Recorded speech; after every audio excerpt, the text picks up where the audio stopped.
NASA has been sending satellites to Mars to photograph the surface of the red planet. But what if those photographs found proof of a lost civilization there? A civilization some believe may have also colonized Earth. For decades, we've been sending probes to Mars, and ever since, strange images have been captured on the surface of the red planet. Could this be a floating spoon? Or this, a statue? What about this? The face of a god? But then, in the spring of 2020, things got really strange when an amateur astronomer claimed the cameras on the Mars Reconnaissance Orbiter photographed this. Take a closer look. It appears to be a group of buildings and pyramids on Mars, one even in the shape of an eagle's head.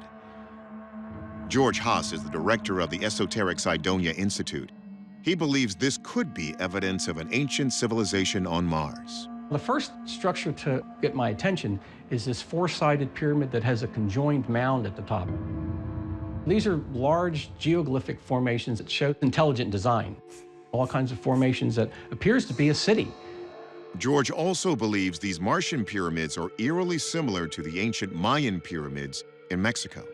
It looks a lot like the Pyramid of the Moon in Teotihuacan.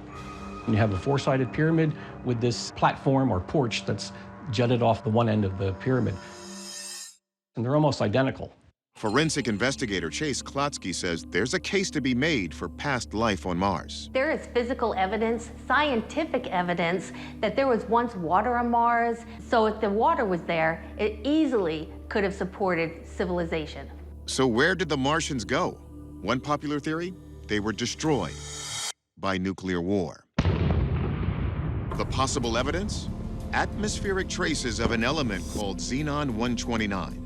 Xenon-129 is a signature of artificial nuclear explosions. A 1-megaton bomb can completely level a radius of nearly 4 miles. But before we mourn the annihilation of Martian civilization, let's determine if there was a civilization at all. We took these photos to the best in the field, Mars mission planner Jonathan Hill. Hill begins by examining the large eagle's head structure. Could that be by design? We see cliff faces along the edge, nice gentle slopes that are consistent with ice deposits that we see on similar mesas throughout the planet. Hill says those lines indicate a natural formation, and geological analysis of the area confirms it. So using ground-penetrating radar from orbit, we can see down into different layers of these mesas to see what they're made out of. And the entire mesa is rock and water ice, and so that obviously rules out any artificial metals or other materials. But what about the nearby pyramid? George Haas claims it's a mirror image of the Pyramid of the Moon in Mexico. Were the two built by the same hands? When you look at it, the difference between an actual pyramid is that all the angles are perfect. They were artificially engineered. When you look at a mesa like this, the edges aren't straight, they're all curves. The top is not centered. The geometry is just not there. And that evidence of nuclear war on Mars? The xenon-129? Xenon is a naturally occurring gas. We find traces of it in our atmosphere here on Earth, so it's not surprising that we find traces of it on Mars. After years of studying the red planet and claims of amazing structures there, Hill believes there's a psychological explanation for what people think they are seeing on Mars, the phenomenon known as pareidolia. It's basically where the human brain goes a little too far, and it implants patterns where patterns don't exist. And so I think people have to really prove to themselves that they're not being affected by this known effect. So it's simply a trick of the eye. And turns out that sometimes we'll see things we want to see and not what's actually there. So our verdict? Pareidolia. But don't let that stop you from looking up at the stars for that alien life. We may still find the proof one day. April 2022, and the Papahanaumokuakea Marine National Monument in Hawaii. The crew of the exploration vessel Nautilus is live streaming its adventures when it comes upon this startling sight. Interesting. Wow, look at that. What? At a depth of 3,375 feet, they spot what looks like a bunch of bricks off to the right of the vessel. Yeah. Oh, weird, yeah. Okay. Cobblestone. Oh, yeah. Whoa. They're astonished by their find and wonder if they have just found the road to the fabled lost city of Atlantis. Journalist Eric Grundhauser explores whether this might be the ruins of that legendary lost city. This video is really incredible. This is what appears to be a paved road at the bottom of the ocean. You can see what appears to be symmetrical bricks that look almost man-made, except it's hundreds, thousands of feet underwater. Who would have built such a structure? The myth of Atlantis dates back as far as 360 BC when it was first mentioned in Plato's dialogues. And most people know of the myth that it disappeared beneath the waves and the ruins are still somewhere under the sea.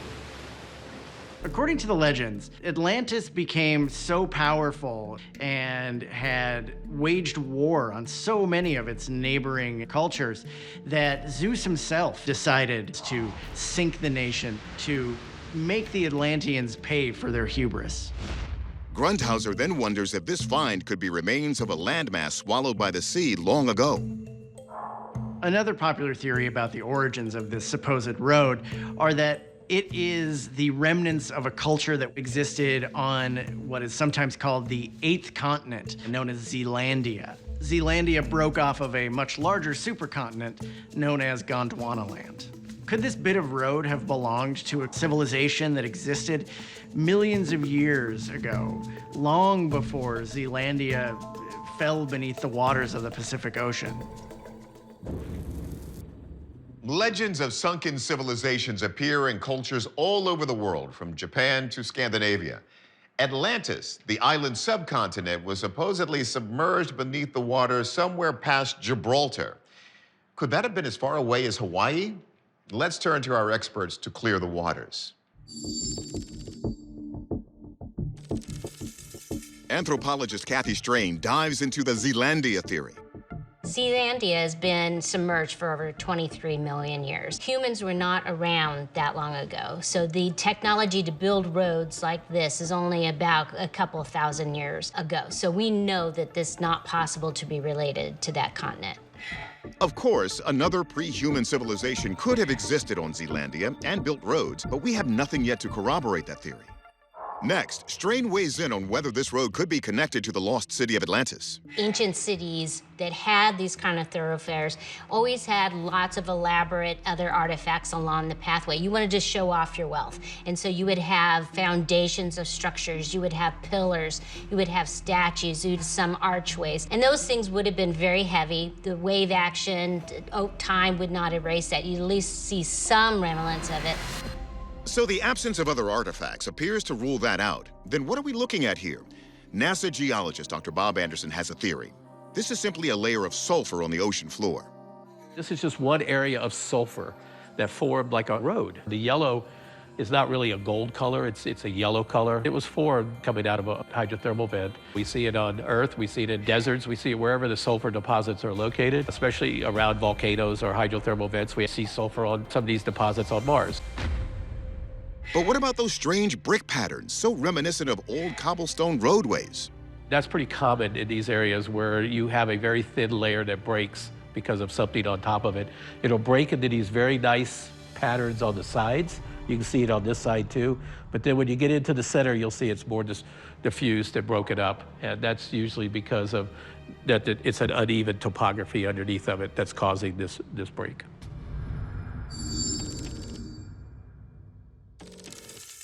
Our verdict, this substance is just sulfur. Because there are no records of Atlantis before Plato wrote about it, most scholars believe the Greek philosopher is responsible for creating this myth. This might not be a yellow brick road, but it sure leads your mind to some fascinating places. Take a hike in the remote mountainous area outside Hemet, California, and you might come across a stone surrounded by barbed wire. Come closer, and you'll find this. A large rounded boulder with a strange carving on its face. It's 24 inches squared and looks like an ancient drawing of a maze. It consists of two rectangular boxes, one inside of the other. In the space between the two is a series of parallel lines forming this geometric pattern. A rancher first discovered this stone in 1914 while surveying his property. It's since been fenced off to protect it. Archaeologists have authenticated the maze as a petroglyph from up to 2,000 years ago based on artifacts found nearby. Yet journalist Eric Grundhauser points out this is one maze there's no way to solve. There's no entry point that actually goes to an end point. So it seems to be a sort of esoteric design. Grundhauser says some think the petroglyph also resembles another now notorious symbol, the swastika. Prior to its popularization as a symbol for the Nazi Party, the swastika as a design has actually been used in a number of cultures throughout the world. It has had many meanings, especially in Chinese Buddhism. In Buddhism, the symbol represents the Buddha's footprints, and in Hinduism and other Eastern religions, it's a sign of prosperity and good luck. Since no one knows who created this petroglyph, some speculate that a possible connection with ancient China is the key. There is a theory that the 15th century Chinese admiral Zheng He, who put together a fleet to explore the Pacific Ocean, ended up making it to the shore of California. And that the admiral and some Buddhist monks actually came inland and left these carvings along the way. However, since the design is so unusual, others have a different idea about how it got there. Given that the carving does not seem to denote any sort of image or symbol that we are immediately familiar with, some believe that it's possible that aliens created this. Supporters of this theory point out how the design of the petroglyph is similar to that of the circuitry on a computer chip. They say this connects to how some ancient cities like Teotihuacan, Mexico, appear from above to be laid out like a computer circuit board with two large processor chips. So could these be prototypes of computer technology built by advanced ancient alien civilizations? What's most puzzling about this ancient maze glyph is that it's found in the middle of the desert, far from the trading hubs on the coast. It also doesn't seem to say anything specific. So figuring out the intention behind the peculiar design is a real challenge. Our experts may have some insider insight. Anthropologist Kathy Strain analyzes the images to see if they reveal any telltale signs of the carvings being made by ancient alien visitors. I wouldn't expect this to be created by aliens because it's not precise. We recreated the symbol, and she's right. You can see how most of the lines are subtly curved rather than being perfectly straight. This rules out lasers or other high-tech tools that you'd expect extraterrestrials to use. So could this design be associated with Chinese Buddhist art, as suggested by the tales of Admiral Chung and his voyages? This petroglyph is located pretty far away from the ocean, and there are no villages, there's no other thing to tell us that in the 15th century a Chinese ship came to the coast of California and came 100 miles inland to create this petroglyph. So if Chinese explorers didn't carve this, was it the local native people? One of the older cultures, long before contact, is the Kumeyaay people.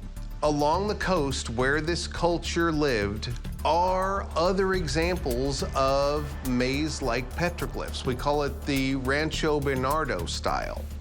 And these are diagnostically similar.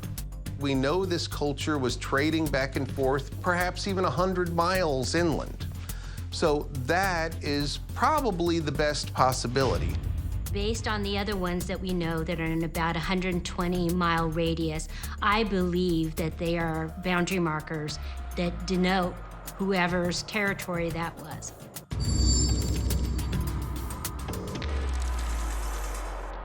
Our verdict?